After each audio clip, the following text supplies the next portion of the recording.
Il existe des jours qui comptent dans notre vie. Il y en a qui sont importants au niveau personnel, d'autres à titre familial. Puis il y a ces célébrations nationales ou religieuses. Puis il y a aussi ces jours où le destin du peuple juif et de l'humanité prit un tournant déterminant.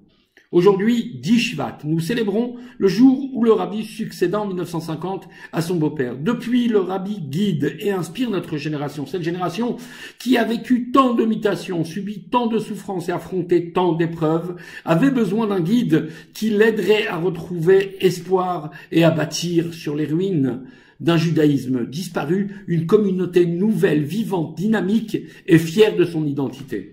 Mais la mission du rabbi ne se limite pas à remonter un peuple de ses ruines, ni même à bâtir une communauté nouvelle. Sa mission est de conduire cette génération à la Géoula. C'est ainsi qu'il définit lui-même le rôle de notre génération le jour de son investiture.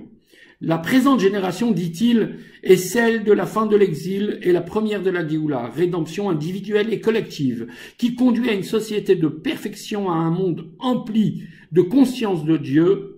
Ceci est entre nos mains. Ceci est le thème essentiel, d'ailleurs, de la vie du rabbi. Il écrivit un jour à un correspondant qui n'était autre que le président de l'État d'Israël, Yitzhak Ben Tzvi.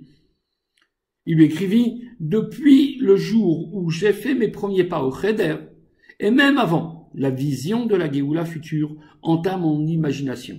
Une Géoula à travers laquelle le sens des souffrances, des terribles fléaux et des destructions dont l'exil fut le théâtre sera enfin compris. » Cette semaine, nous lisons dans notre paracha comment, après de longues années d'oppression, sous le joug égyptien, notre peuple recouvra enfin sa liberté et entreprit son voyage vers le mont Sinaï et la terre d'Israël avec Moshe à sa tête.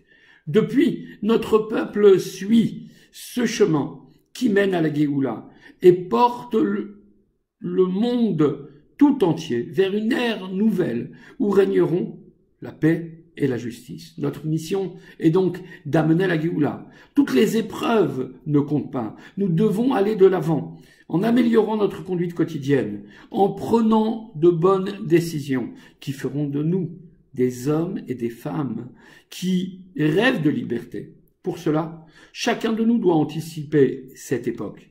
Ne pas attendre que les choses arrivent.